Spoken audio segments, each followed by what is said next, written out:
कर्पूरगौरं करुणावतारं संसारसारं भुजगेन्द्रहारं सदा वसन्तं। Large parts of India was like this at one time, that the whole geography of the place was created like a living body. They established, like how in the human body the energy centers are, like this they established these bodies. Many kings sponsored these great adventures of turning their whole kingdom into a spiritual body. Nepal is one place where it is much more alive than what you would find in India, simply because the whole culture supported it. Even now, for 98% of the population in Nepal, going to the temple and seeking their mukti is still the highest thing in their mind, which is largely lost in India, yes? Mukti is not the highest thing. Going to America is the highest thing. So, when the very psychology of a civilization was completely geared towards ultimate liberation, these things could be done, but the very geography could be converted into a living spiritual body. So Pashupatinath is seen as the forehead of Shiva. So where does Shiva fit into all this? We'll look at that later, okay? He creeps into everything. How? Why? We'll look at that later. Pashupatinath is seen as the forehead of Shiva, and his body flows, one body to the south, another body to the west, one head, two bodies. These two bodies represent two fundamental systems of Tantra. The southern body is the right hand and the western body is the left hand. When I say Tantra, I am not talking about the Tantra that you're hearing of today. Tantra does not mean unbridled promiscuity. Today, the word Tantra evokes all kinds of nasty things in people's minds, because most of the information that you know about Tantra is rebound from the American shores. Even in India, if you go into any bookstore, most of the books on Tantra are written by American authors. That is not the kind of Tantra I'm talking about.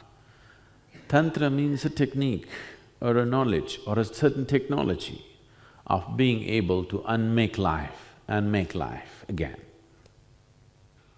Those of you who come from India and maybe you have spent little time to look at the calendar art in India, you would have seen that sometimes there is a yogi or sometimes a woman who has taken off her head or his head, placed it in their hand and walking. Have you seen this picture?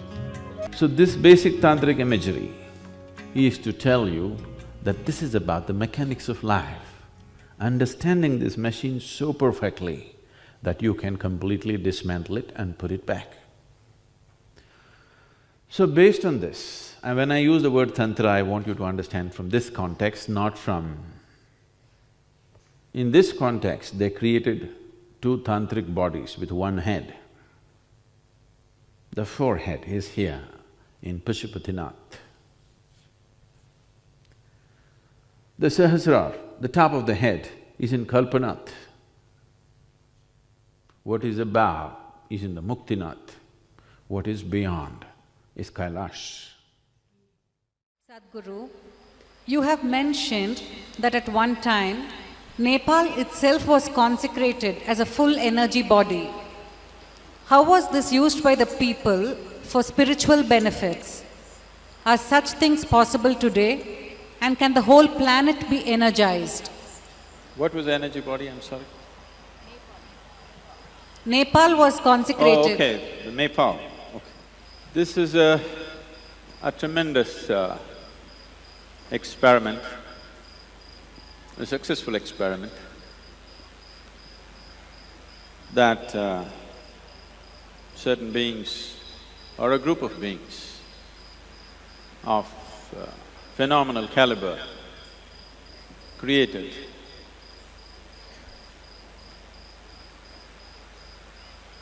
a certain part of Nepal, not the whole country as it is because it used to be many kingdoms at one time. A certain part of Nepal was made into a spiritual body by itself, establishing shrines at key points with all the necessary ingredients to build a body. A body means the body that you have right now, the physical body, is an accumulation of food. But to convert food into flesh and bone, to be able to convert a piece of bread or a vegetable or a fruit or whatever else you consume into human body, there is an energy system, there's an energy body. So, they built a massive energy body across the geography of a certain part of Nepal so that the whole population can live in a consecrated space. This dream of wanting every human being and every creature that walks or crawls to live in a consecrated space is the dream of every enlightened being. Similar things have been attempted in Tamil Nadu and in the southern parts of India. Similar things were attempted in various parts of North India, but most of it has been destroyed due to invasions. Southern India is, I would say, more intact that way. This is a dream of every enlightened being because it does not matter how many teachings you give, how many practices you give, how many methods you impart to people. Unless you create a womb where people can naturally rejuvenate and grow, for the common populace to be able to do sadhana by themselves, beyond the natural forces and go beyond their physicality and attain to their highest, it is not impossible, it is very much possible, but unfortunately most people would not do it because they tend to go with the natural forces around them. So creating an energy body, creating a consecrated space in such a way that the very atmosphere around you is constantly instigating you to go beyond your physicality. This has always been the aim. You will see the whole of Tamil Nadu is full of this. Magnificent temples were built. People who built these temples, they themselves lived in small hutments, but they built such fabulous temples because they realized that living in a consecrated space is more important than living in a comfortable home. Every street has 5 temples. This is not in competition with each other, though it may be turning out that way today. The purpose of this is to ensure no creature who walks this land will ever be outside a consecrated space. This great dream many times has reached close to fulfillment and many times it's been pulled down. Once again, we are making such an attempt. If you ask me what's my dream, I would like to consecrate the whole planet.